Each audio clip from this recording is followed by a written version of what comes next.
This is your Emperor, Trent Over, and you're listening to the BTW podcast. Get it? Got it? Tough if you don't. Hello, let me introduce you to the characters in the show. One says yes, one says no.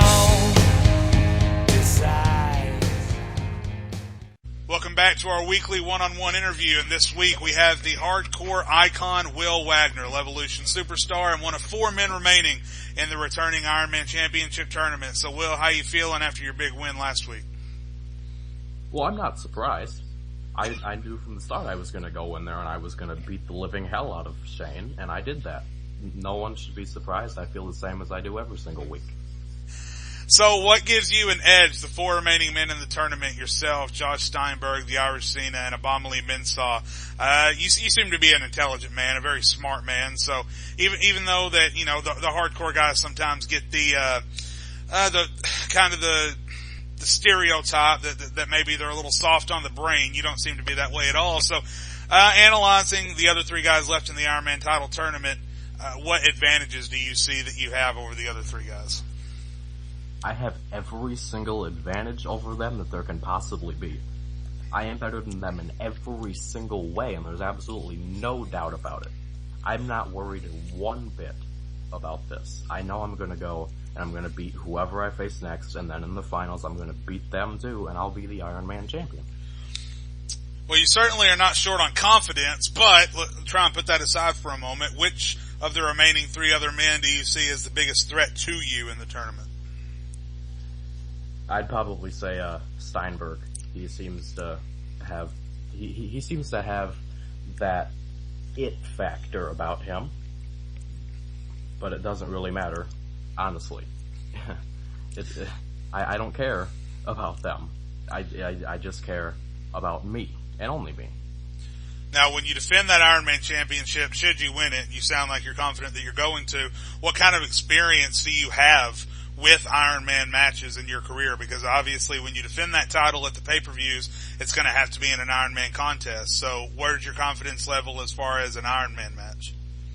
I've only ever had one Ironman match before, but that doesn't bother me. I'll go in with any match type, and I'll win it. Simple as that. So what's the longest that you've ever, Ironman match or not, what's the longest that you've ever gone in one match that you can recall? I'm pretty sure it's just that hour-long Ironman match. Okay, now, one of the reasons that you were brought to Levolution and not Devastation is obviously, I mean, you call yourself the hardcore icon.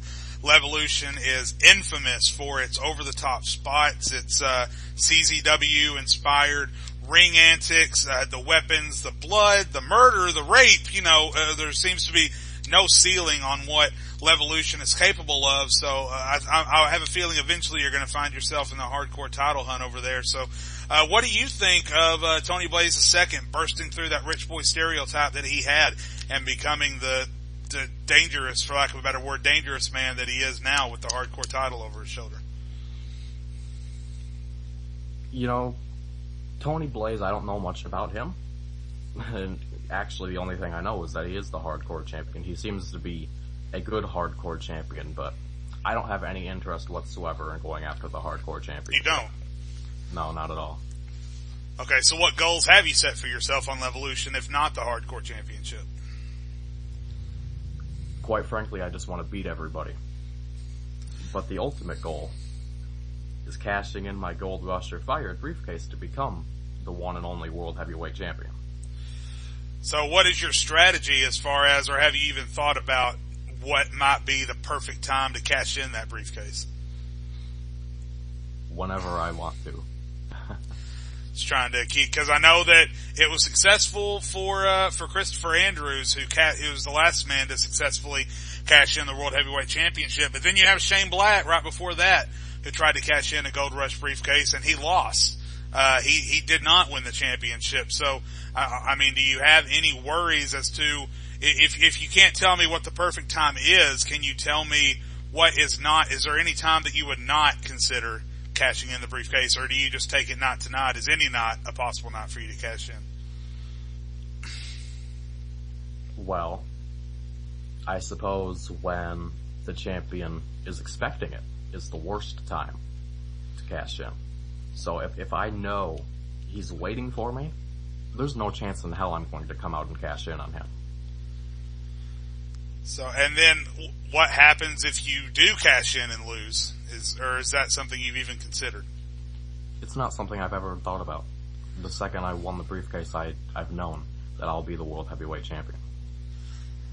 And throughout this tournament, you've obviously shown a lot of what you can do in the ring, and shed the single-layered hardcore stereotype that you had going on about you in these matches. Although it's Levolution, there seem to be never any rules in any match that ever takes place in Levolution history. But are you confident enough in just your pure wrestling skills, should you become the World Heavyweight Champion, to have a good reign without having to go to the hardcore rules night after night? Yeah, definitely. And is there anyone in the company that, not just in the tournament, is there any man in the company that you think stacks up to you or even just matches up with you well enough to... And I'm asking this because, like I said, you seem pretty confident. You're probably one of the most confident guys we've had interviewed on the podcast so far. So I'm asking this question just purely based off of that. Is there anyone in the company that you look at, watch film of, or even have heard of, and not just Levolution, Devastation, New Rising, anywhere? If you had to name one name that you might shrug an eyebrow at and say, oh, I might be in a little bit of trouble here, is there anybody in the company like that for you? As far as I've seen, the only one person I'd even consider worrying at all about is Kevin Ralston.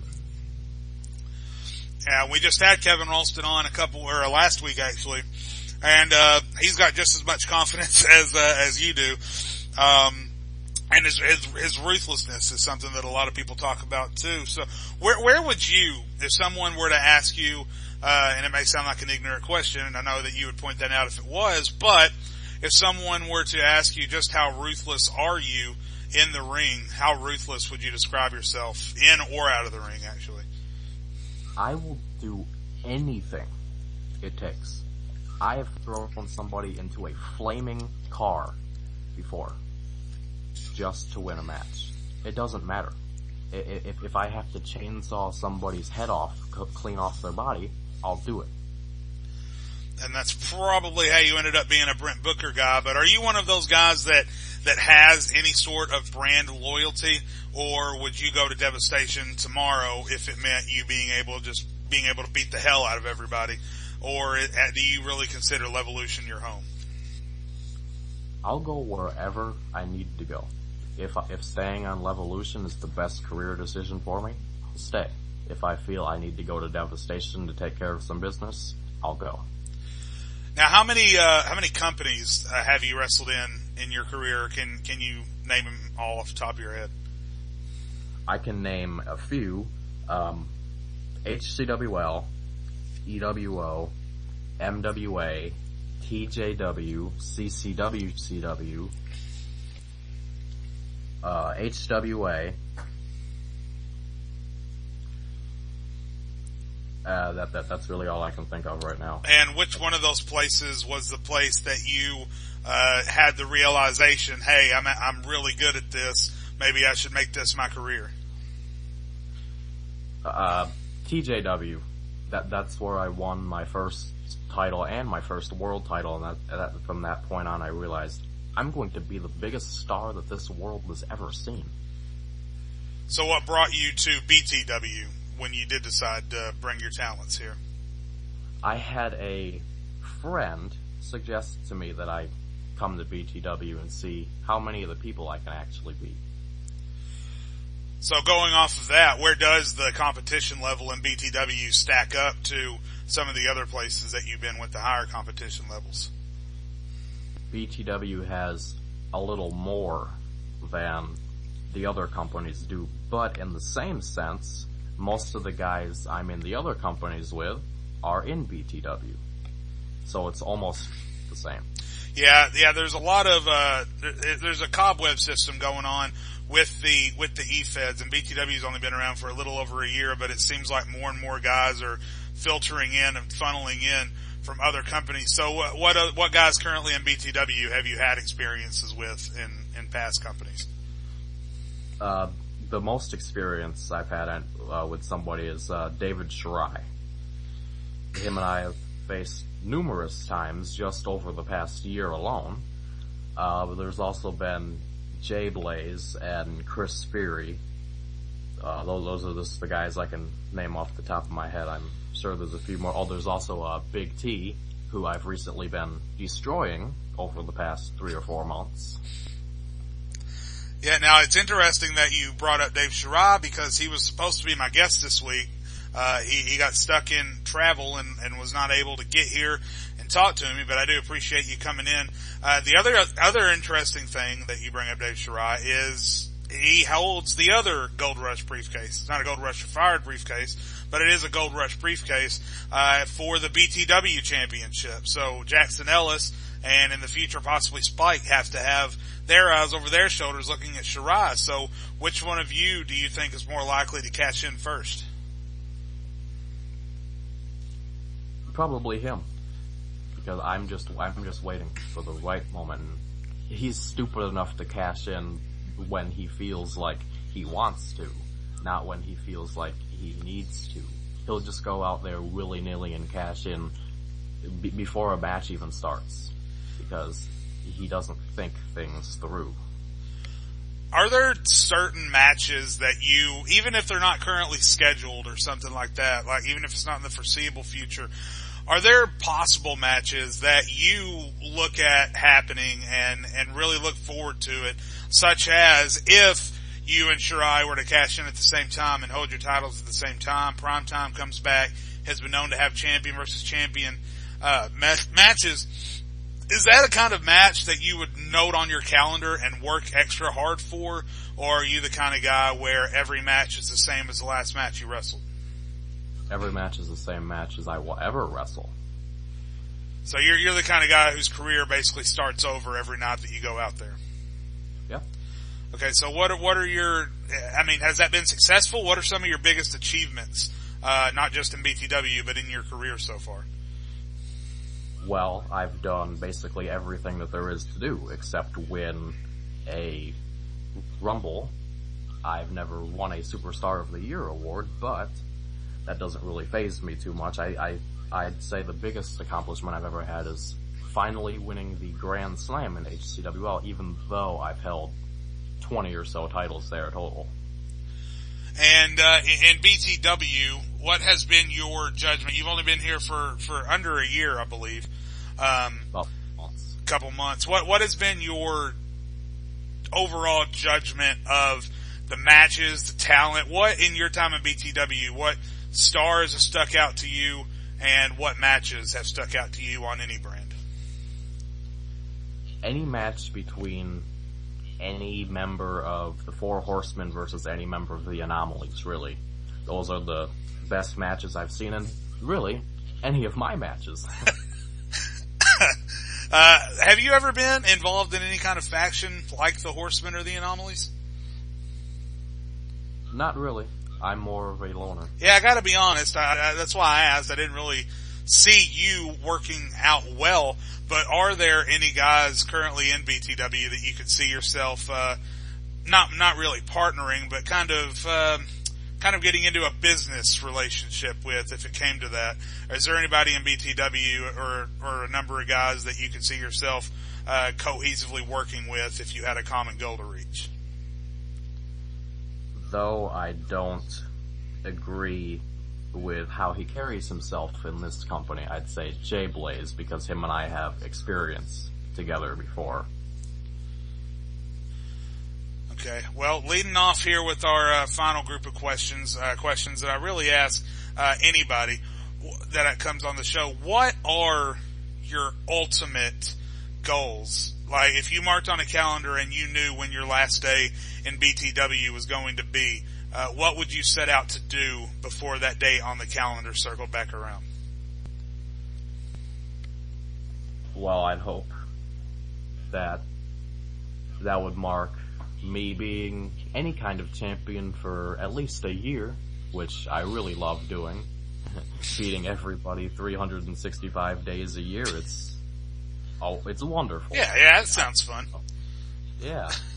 I have experience with that as well, if you couldn't believe it. As the year draws closer and closer, it's hard to believe that we're almost in September, but we have to start thinking about the Grand Showcase, which is coming up obviously in February. So, where do you want to be? That's a good place to judge as far as the advancement of your career. Where do you want to be by the time that we get to the Grand Showcase, and what do you hope to be doing? I want to be in the main event.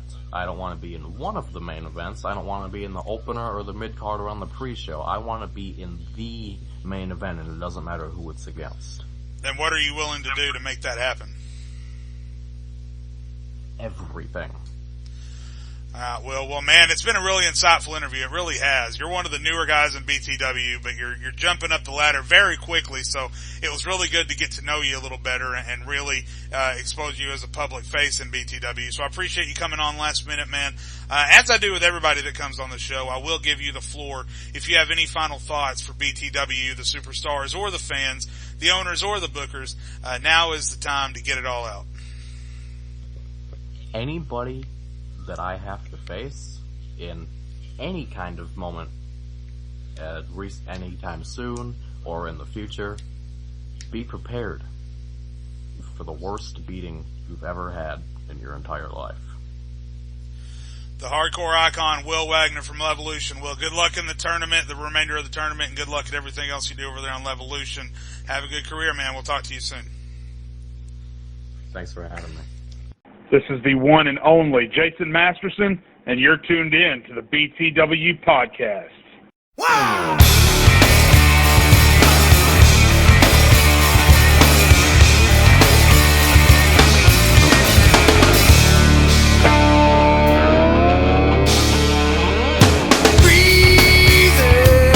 Rest his head on a pillow made of concrete. Again. We are back to the future. Okay, I don't guess we're back to the future because it's kind of the back. But anyway, we're, TJ, why didn't you stop me, man? I'm burning up here. I'm crashing and burning. We're on the BTW podcast, and my guest host this week, Mr. TJ Wilson. I'm going to call you Doc Brown this week, though. How you doing? No problem with that. Let's just make sure these shows don't get more than 1.1 gigawatts. Okay, yeah, we don't want to blast into the future and have sex with our moms. I don't want to fade away singing "Never Gonna Give You Up." Never gonna give you up. Never gonna let you down. Congratulations, we have no show this week. You just been rickrolled. See you next week. Heat wave has been. Oh man, how did we get into this tangent? We are here in this timeline, and when I mention Back to the Future, it's skewed into an alternate tangent. Real to you, Einstein and me, and everything. It's every Back to the Future. Okay, we're back. We're back. I'm tempted to just throwing that skeleton for you for no reason. Oh fuck! Throw in the oh fuck. Oh my God, we can't get on. Okay, God, we need to focus. Okay, so the BTW action this week, we're going to kick it off with the new Rising Supercard that happened earlier in the week. It opened with Crypt accepting Dwayne Awesome's open challenge. He ended up defeating him in that match. Danny Noxick defeated Merc X. Tough Enough Crusher and Tank. That fight escalated to a parking lot brawl. It had to be restrained by security personnel. That match never even happened. Women's action, Faith defeated Black Cat in a dominant 2-minute match. The People's Mexican, Alex Avelos, defeated Davey Williams. Mark Jernigan then defeated Mick White. In one of the more hot matches of the week, the tag team number one contendership title match, Sidney Tennant and Jeremy Brock defeated Jack Llewellyn, I believe, and Jay Evans. Great match there, but Sidney and Jeremy seem to have more team cohesion there and use it to their advantage. Alex Adams defeated Shu Yin Schlegel. What the hell is up with these weird ass names in New Rising? It sounds like a mixture between an old school anime and some weird thing from Harry Potter. Yeah, he's in Gryffindor house. Ravenclaw, the one we don't care about. Ravenclaw. He's in Ravenclaw. Alex Adams defeated Ravenclaw Schlegel by submission in a submission match. Sorry if you're listening to this, Shuyin. I apologize. You lost, and then I'm just rubbing butter on an open wound or something like that. Sorry, not sorry. Hashtag. Raven Ryder defeated Toxin Strife in a Falls Count Anywhere match. Moderate Styles, formerly Josh Styles, that match ended in a no contest. He and Ralph Marks. That match may have ended up being the match of the night. And then in the main event, an odd sequence of events, Radomir defeated Trent Over to become the number one contender for the World Championship. Some bearded guy in a toboggan interfered. I'm not sure if we'll be seeing much more of him. I don't know what the hell happened there. But anyway, Radomir is the number one contender. So, TJ, any takeaways from the Super Show here? Like you said, the most hype thing was that tag match. I think Sydney and Brock are pretty much the team to beat in New Rising. I mean, sure, you have those upstarts in the Gifts of God, if I remember correctly, Tyler Everest and Damian Wolf. I mean, even though they haven't seen much after that, the fact that in their debut match they became tag team champions, that shows you that there's some form of a threat. But I think if they lose it, it's gonna be to Sydney and Brock. And as for this whole situation with the main event, let's just say, it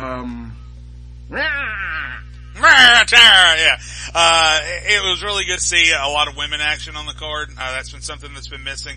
The main roster has gotten better with their women's division, but because of that, we've been taking women from New Rising, and then now New Rising women division has been suffering because of that, so it's good to see it kind of making a comeback.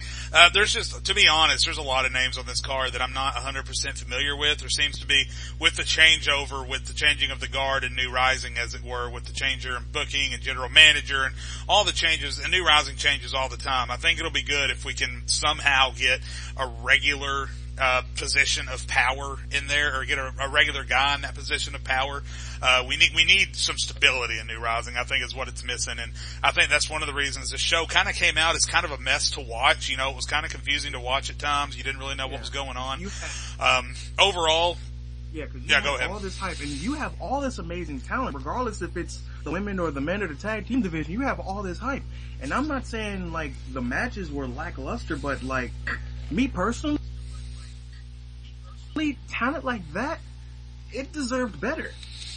Yeah, it definitely needs to be managed better, and hopefully with the changing of the guard, we'll see that happen. But yeah, overall, entertaining show. I, just like you, am very interested in the team of Sydney Tennant and Jeremy Brock.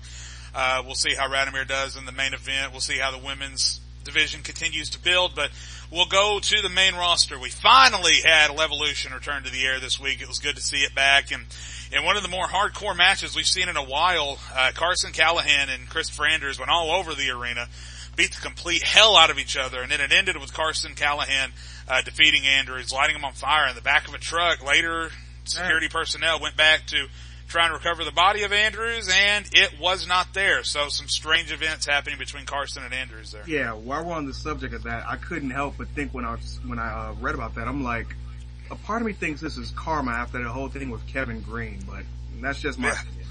But they found Kevin Green's body. You know, he was extra crispy like a bucket of fried chicken. I'm the Colonel. But not cool at all. Not cool at all. I'm sorry. God forgive me and bless the poor little pygmies down in New Guinea. Amen. But anyway, the difference between that and this is that they went back to recover Christopher Andrews' body, and they found a box with a note, and it said that these fires were, quote, lighting his exit from this hell. So, God knows whatever Andrews means by that, but he's a very good poet. I'll leave it at that. Continuing in the Ironman Championship tournament, Will Wagner defeated Shane Black to advance in the Ironman title tournament, but the main attraction from that situation was Kevin Slash just assaulting Shane Black, powerbombing him twice onto a pile of thumbtacks. And then when Shane Black was backstage like Big Show, which way did he go? Which way did he go? Kevin Slash again attacked Shane Black. So DJ, what the hell is Mr. Hamstring's problem with Shane Black? I really don't know. I mean, let's all be honest. Shane Black is a guy who, while it's good that he's in this tournament for a chance at a title as prestigious as the Ironman belt, I feel he deserves more. I mean, I think he should be in that world title picture, but this whole thing with Slash, it's killing the momentum he still had riding with him from the Best of the Best tournament and his performance there. This is just, it's hard to explain, but this is a huge negative in terms of like Levolution ratings, because you have a talent that's well respected by everyone, and he's pretty much getting like the short end of the stick here, all because of some irrelevant idiot that no one really cares about. Yeah, I really did think that 2015, if I had to pick one person for 2015 to be the year of, I thought it might be the year of Shane Black, especially after he won the Best of the Best tournament, coming off of being the most improved superstar in the company, winning the developmental competition a few months ago. I thought this would be his year, and yeah, this is just going to be, I don't know what Slash's problem is with him, but this is just going to be a huge, I don't know how, the word escapes me, but basically it's going to be a huge distraction to Shane Black's You're career. looking for the word. Yeah. I'm looking for the word clusterfuck and I can't find it. It's buried under Kevin Slash's pile of torn hamstrings. Couldn't find it. But yeah, I mean, hopefully Shane Black can settle this quickly. Hope maybe even by King of the Hill, because more matches are supposed to be announced at King of the Hill the day of the show this Sunday. So maybe Shane Black gets a match with Kevin Slash and puts this away quickly and it doesn't distract from his career. Yeah, I say by the time we get around to unsanctioned, I think he might have some momentum going for him and he still might be a threat. But if he doesn't get past Slash, I fear the worst for the future. Moving on in the continued war of the factions with Team Cena, TNA, and the Renegades, Irish Cena made sure that Bo Dallas lost against Josh Steinberg, hitting him with 2 attitude adjustments on the stage with the help of Jen Kay. Steinberg hit the 450 and pinned Bo Dallas. Next, Mr. Hollywood would retain his TV title. Big Country had the match won. He had that title in his hands. He hit the 8-second ride on the man who shall not be named, Chris Chamber of whiny bitches. And Mr. Hollywood would then hit the low blow on Big Country and steal the win over Chris Chambers. So you gotta feel bad for Big Country working so hard to get where he is and then having the title ripped away from him like that. Oh, I'm sorry. I'm holding myself back. We technically had 2 Harry Potter references in one podcast. Like, he who shall not be named. Like, guess what, people? We have a new Harry Potter movie. Harry Potter in the Chamber of Whiny Bitches. Oh, but I hate to jump off of what a certain someone said on the last podcast, but I'm guessing after what Irish Cena did to him, I guess you have to believe that we're not going to be seeing Bo anytime soon. God, can we please stop saying that on this podcast? I'm going to start doing it alone. You know you need me. TB2 yet again showing just how dominant he can be in the hardcore division, defending his title against JC Bentley. Again, week to week to week, TNA continues to prove to be the most dominant faction in BTW. So I'll ask you the same thing I asked Ryan Roberts. This Sunday in the first Faction Wars match, I'm going to say TNA has the advantage just based on momentum, aggression, and just overall talent. I got to give the advantage to TNA, but what's your position on it? I won't lie, I pretty much feel the same way as you. They have all the momentum going. They have, whether they show it or not, you can tell they're truly hungry for that attention, for that spotlight that everyone craves in this business. I mean, the only negative I really see is what those initials stand for, given my race. Right. But even still, they seem like nothing can stop them. And I think coming to this match, they're going to come out on top. Yeah, you got to think so. I mean, Irish Cena's doing all he can just to hold his team together, and then every time the Renegades turn around, they're getting fucked over somewhere. So. And then you got Keisha Jones, who next Sunday at Heatwave is going to be her last career match, so they're going to lose a member anyway. I just can't see any way TNA doesn't come out on top when this war is all said and done. At the end of the night, T Dynamite was supposed to challenge for the world title, but unfortunately it turned into a beatdown involving RJ Grimm, Savior, and Prodigy. We all thought it was the end of T Dynamite. We all thought that the ending was near, and then all of a sudden, I'm the VIP! And then Zach Murphy made his triumphant return to Levolution, laid everybody out, but Dark Savior, just like everything involving him getting knocked on his ass, seemed to enjoy it. So Zach Murphy is back on Levolution. What do you think of that? And what do you think of Dark Savior seemingly being so happy about it? First of all, I'm surprised we haven't had Silverado Drive do a cover of I'm VIP. I think that would be fundamental for people. I'm sure that'll happen at some point. But I feel with the VIP returning to Levolution, I honestly think business is about to pick up. I mean, they go from not having a show to something like this. I wouldn't be surprised if Levolution starts going back to its ways of actually being the see it to be. Yeah, Zach Murphy, I think Levolution desperately needed Zach Murphy. There's a lot of talent on Levolution, but something that it's been missing for a long time, really since DJK left for Devastation. Chris Banks retired, DC left, Kevin Ralston and Jason Masterson left. Levolution has been lacking star power. And if there's one thing that Zach Murphy brings to any show, it's star power. I mean, that guy is just a walking bag of charisma. But what do you think? I mean, Dark Savior spent all night seemingly knowing that Zach Murphy was around somehow, and then Murphy knocks him on his ass, but Savior seems happy about it. So where do you think we go from here with those two? I can see a massive feud starting. I mean, you have this young, charismatic young man of the streets, and then you have this seemingly masochistic being of weirdness that can only be described as well. Weirdness. Yeah, but regardless of that, this is exactly what Levolution needs to get the blood pumping, and not just the show's quality, but also the roster, so that these two guys are already established main eventers. When the talent that hasn't yet accumulated that success sees this, they're going to be even more motivated to try and take their spot. It's not going to be easy, but I think it's doable for Levolution talent. And before we move on to the results of Devastation this week, I do want to say that this week's Action Rundown has been brought to you by the Mayhem Gaming Society. It's an upstart Facebook group. Don't have anything real big yet, but if you like gaming, if you like talking about it, if you like being about it, if you're just a gamer, head over to the Mayhem Gaming Society on Facebook. Check it out. You'll get approved to the group by Levi, Trey, or Rudra. Give them a shout and see if you can join up and join in on the fun. The Mayhem Gaming Society on Facebook. So the final show that we have to talk about this week, BTW Devastation. And Devastation, they may not have the CCW spots, the blood or anything like that, but there's been some crazy action over on Devastation. And we kick off this week with A-Star. Vinny Brash was game. He was very game against A-Star in his hometown of Memphis, but A-Star came out on top. Later in the night, Michael Johnson faced off against Jackson Ellis, the BTW champion. Great match for the second week in a row. Michael Johnson may have been involved in the match of the night. But he ended up tapping to the Kimura lock by Jackson Ellis. Spike would end up on top as he took out Jackson Ellis following the match, and then laid out Mike Adamle in his big fat mouth and finally shut him up. So TJ, I give you all those results. And then obviously we still have one more week, and Michael Johnson has to defend his international championship against DC. So when answering this next question, you have to keep that in mind. But who between the two champions, Michael Johnson or Jackson Ellis, is more likely to not be a champion by the time that we conclude Heatwave next Sunday? I mean, you have to look at the number of contenders. I mean, look at Jackson Ellis. You have people like General Spike who are right on his coattail. Then you have those who have lost that belt and are still hungry for it. People like Spike, people like TJ Shadows, people like Zach Murphy.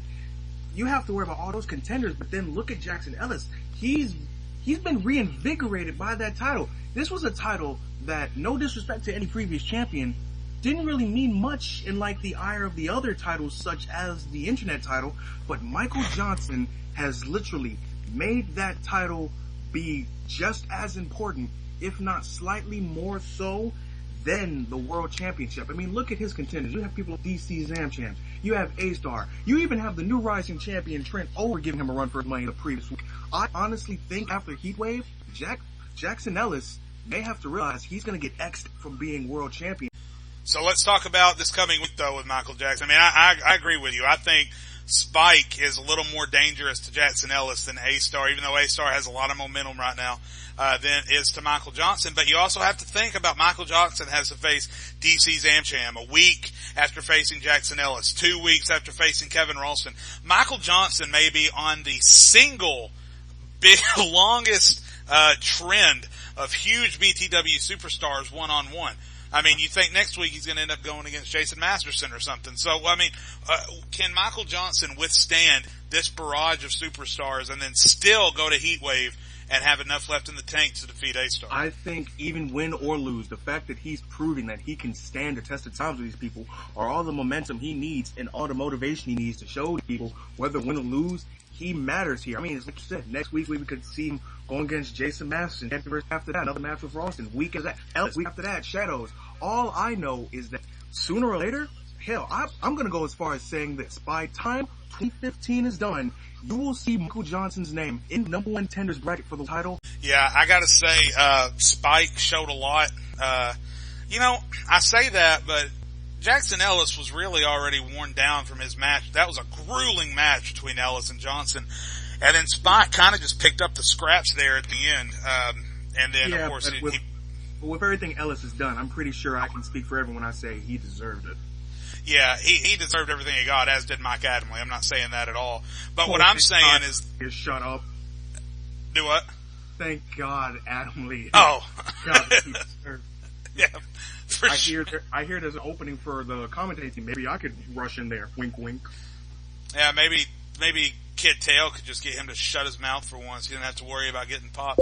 But what I'm going to say, as far as momentum gain this week, you look at A-Star, and he defeated a game Vinny Brash in the opening contest.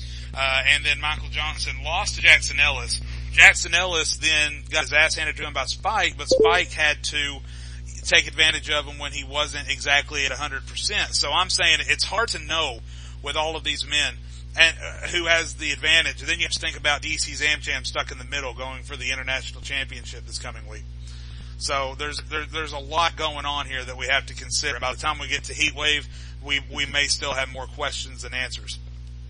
Moving on to the night, Keisha Jones, as we approach her final bout at Heatwave when she challenges Moose Knuckles for the BTW Women's Championship. She took on Faith, one half of the Beautiful People, along with Misbehavior. Another great, entertaining match between Keisha and Faith. Keisha would come out on top to continue her momentum. Following the match, Keisha and Elena would take out the Beautiful People. So Keisha Jones, there's not a whole lot left to talk about as we approach the final match of her career. Moose Knuckles just seems to kind of be waiting in wings and then just plans to finish it in the ring kinda. But what has been your favorite moment in the career of Keisha Jones, or do you think that the best moment is coming up? I think it's when she made history and became the first internet champion, the first women's internet champion by defeating TJ Shadows. And when you have women like Misbehavior and Moose Knuckles, something like that will always set her apart as that female that can pretty much do no wrong in this company, whether she's retired or not. She will always be remembered as one of the biggest and brightest stars that this wrestling industry has ever had. Yeah. Right, and yeah, it's definitely going to be hard to let her go by the time Heatwave ends. But talking about the match, I think a wild card we have to keep in mind is that Faith Elmore seems to be content on making an impact, and with the influence of the newly influenced, shall we say, Misbehavior with her terrible attitude she's had of late. She may convince Faith to go out there and do something stupid during that match with Keisha and Moose. So I think one thing we have to hope for is that this match finishes clean, and this is a match that a lot of people have wanting to see for a very long time. So I think we just have to hope that everything comes out clean in that match and that Keisha doesn't have to deal with any shenanigans as far as her last match. Later on, we were supposed to have a number one contender tag match between the Spawns of Satan and the Horsemen. That would end up getting interfered with by Maul Sidious, who would jump in and attack both teams at one time. Franklin Zamora then came out and said all three teams would face off in a three-way tag team match. We get a preview of that this week on Devastation when Jay Blaze, Damian, and Max Stevens are in a triple threat match. So, who's your favorite in the tag team championship match at Heatwave? I honestly have to say, momentum-wise, it has to be the Horsemen. I mean, especially with Shirai and Blaze. I mean, these are two guys that, in all honesty, I haven't overlooked this thing. When you're up in anomalies, first two names you think of are Austin, and the second names are Silva and Shadows. That leaves Fisher and Shirai and Blaze on the burn. It hurts more for Shirai because let's not forget he has that briefcase that pretty much is a solid guarantee that he's going to be BTW champion. This is huge for him, gaining that momentum to have that along with the briefcase as a way of saying he has a safety net. Right. The Horsemen also have an advantage at Heatwave in that it's going to be in Atlanta. So that's Dave Shirai's hometown. Not a lot of people realize that, and that's getting overlooked a little bit. But the Horsemen, if they didn't already have the crowd advantage, they're definitely going to have the home crowd advantage. Maul Sidious has obviously already proven that he's more than willing to get involved in the match.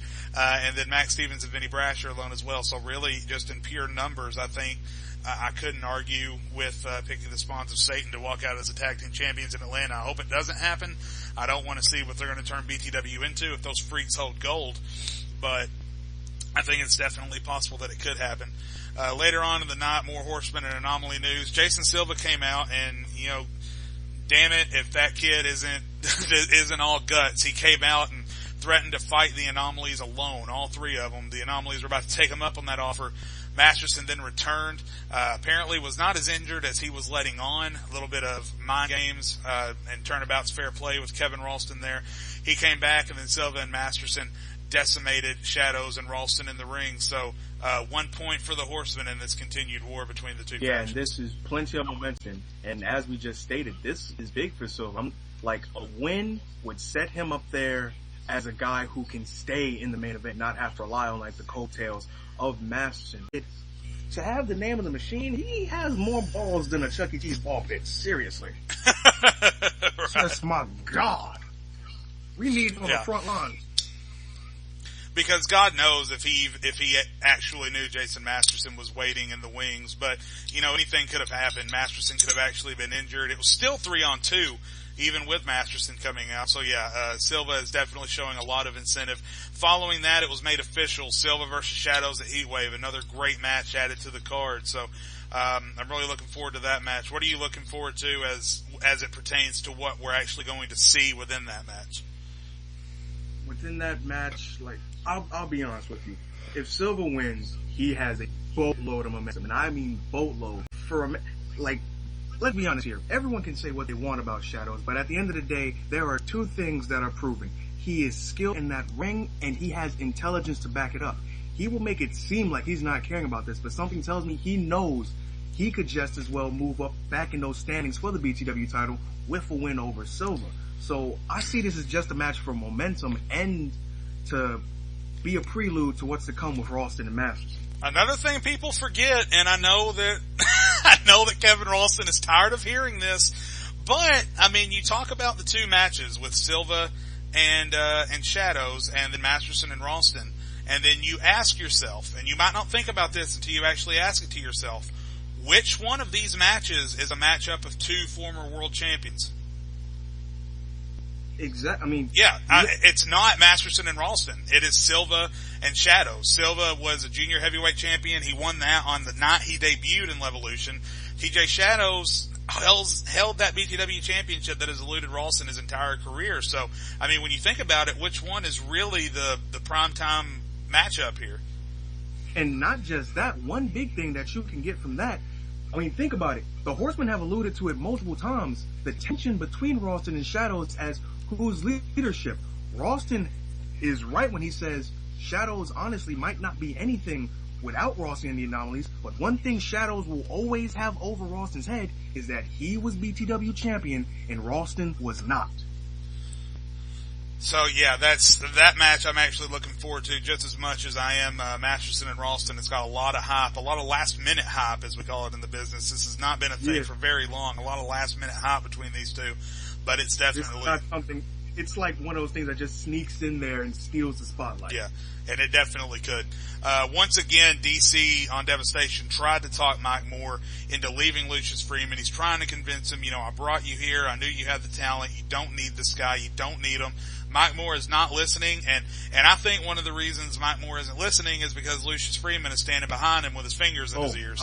I think Lucius Freeman is a master manipulator, and he's got Mike Moore manipulated into thinking that he needs him to succeed. No, everyone in BTW knows he doesn't, including DC, but Mike Moore just thinks he's in the perfect situation, and he will not let DC tell him any different.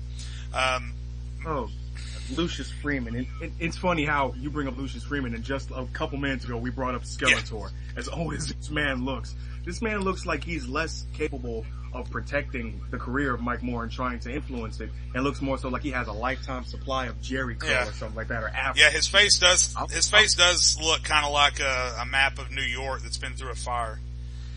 It just looks like Silly Putty reaching his limit. We gotta have Freeman on the show so I can tell him all this in person one day. No, don't do that, because he'll demand the NAACP be on call with him. We were supposed to have a tag team match right after that, but it broke down into chaos. Duke Jacobs showed up, beat the hell out of Judas Black. We saw the damage he did to Judas Black in his promo with his hurt neck and back and legs. DJK would then come out and beat the hell out of Ty Jax with his briefcase. It would turn into DC versus DJK, and this, again, just like Johnson and Ellis, turned out to me a candidate for match of the week, if not match of the night. DC does come out on top, so DJK got some momentum, beating the hell out of Ty Jax, and immediately lost it, losing to DC again. And then DC seemed, he doesn't have a match book for Heatwave yet, but he seems determined to take Mike Moore away from the snatches of Lucius Freeman. So where do you see that heading, if anywhere? Nothing else. I could see them having somewhat of a grudge match. I won't say it will be on the pre-show, but something like opener, just for see to test the waters on where Mike Moore's head is at, with or without Freeman. Maybe that will give him some chance to figure out what he needs to do to get Mike Moore back to, I guess if you want to say, the side of the Jedi and the way of the Sith-like looks of Lucius Freeman. Yeah, for sure. Okay, well, that'll cover all of the action here in BTW, New Rising, Levolution, and Devastation. We move on to our next segment. That is going to be our Q&A segment. Q&A segment this week is brought to you by the new Facebook page, the E-Fed Newsroom. There's a lot of those going around right now, but the E-Fed Newsroom is run by guys that we know and trust. We know their information is going to be accurate and fair, so head over to the E-Fed Newsroom right now, give them a like, and keep up with all the latest news for Facebook and otherwise internet E-Feds going on around the world, around the country. So moving on to our first question of the night, and I'll pitch it to you first, TJ. We'll try and keep these short and sweet. What is your favorite match type? Ooh, it's honestly a tie between a good old-fashioned Iron Man match and a last man standing match. I've always been a guy that's been impressed with not just the story wrestlers can tell, but how they tell it. So a match where they give all that time, and you have to rely not just so on skill and like aerial flippy-dippy maneuvers, but actual tried and true stamina. That's what sets that match apart from anything else. One match that goes underrated in the history of wrestling, I think, is the empty arena match between The Rock and Mankind at Halftime Heat. You remember that? Over a decade ago? I'm honestly surprised we haven't had that for match since. Yeah. It's kind of gimmicky, and it doesn't really make a whole lot of sense because it's basically just a Falls Count Anywhere match without the crowd. Maybe it wasn't that great of an idea, and maybe it shouldn't be done a lot, but I think we're long past due for it to happen again somewhere. Next question, most underrated star in BTW? Underrated or overrated? Underrated. Ooh. I'll be honest, it's honestly a tie between, it's a three-way tie between Silva, Shane Black, and Judas Black. Three guys who have proven to test the time that they're worthy of getting that world title. Most underrated guys right now for me, Mick White down in New Rising, I think is underrated. Jay Blaze, I think is the most underrated star on Devastation right now. I think Big Country is really underrated over on Levolution. He works really hard at what he does.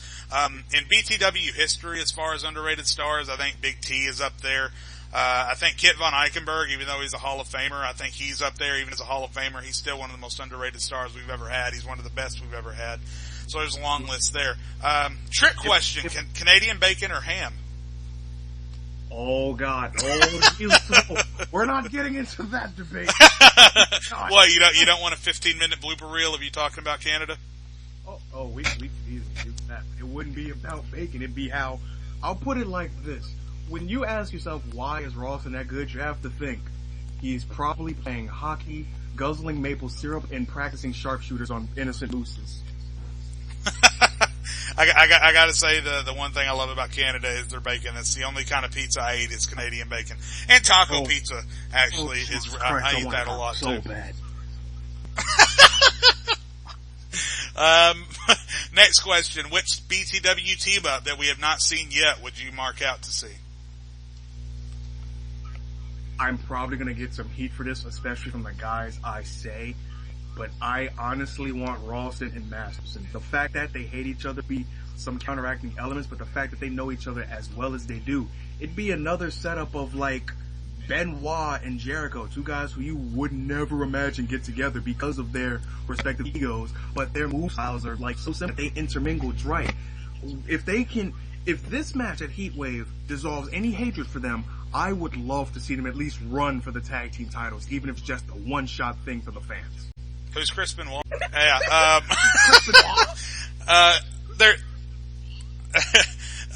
there's so many team ups in BTW that I'd like to see. I mean, I don't know. Just guys across the brands that would go well together. I think DJK and Ralph Marks down at New Rising will make a good team. Like a superpower tag team would be really interesting. And, you know, whether it's Masterson and Ralston or Murphy and DC or something, you know, just a superpower tag team, because that's something we haven't really had just yet. We've had pairings of superpowers like Matthews and Masterson back in the Horsemen and Shadows and Ralston in the Anomalies, but it's just something where two guys with standing back to back and taking on the world would be a lot of fun to see. Like, with all due respect, by that logic, just because of the short feud they had for both the internet belt and the BTW title, I would love to see a team of Shadows and Juice Black. That just seems like a perfect hard-hitting team. I mean, you got Judah, who's known for his strikes, and then you got Shadows, who incorporates strikes mainly in that strong style he loves so much. I would love that, honestly. Yeah, that'd be really fun to watch. Here's an interesting question. Obviously you can't say anyone that's already in the Hall of Fame, but who would be let's say if a maximum of 3, but you don't have to say 3, just who would be, if you could put in a ballot, who would be on your next ballot for the BTW Hall of Fame? DC ZAM-Chan, Christopher Andrews, and as much as I hate to say this, Dark Savior. Well, Dark Savior's already in the Hall of Fame. Oh, shows how much I paid. Yeah.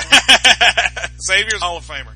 Like, take it with a grain of salt, Savior, wherever you are, whatever dark alley you're listening to. What about you? Out of everyone you've seen so far in the past year, come and gone, who do you think would be great for the next ballot of BTW? DC would have to go in, I think. Andrews is a nice pick. He needs a little more under his belt, I think, before he could be considered for that. But yeah, definitely DC. Tony Blaze himself didn't go in the first overall. I think we definitely need to put him in. We need to take Chad Baker out. First of all, that would be my first ballot. Not to put somebody in, but to take Chad Baker out. That guy does not deserve to be in the Hall of Fame. I'm not sure. And if we do replace him with Zach Murphy. Yeah. Yeah, exactly. Zach Murphy is another one. Yeah. Zach Murphy, I think that would be a unanimous pick to go into the Hall of Fame. So that does it for this week's Q&A session. Moving on to our final portion of the week, brought to you by underground nerdcore hip-hop artist, self-described, TJ the Prophet out of Chicago, Illinois. Can we find him? Do you know him, TJ Wilson? Can we find him on SoundCloud, YouTube, Facebook? He has a couple songs rotating around SoundCloud and YouTube from his early days. I myself have listened to him.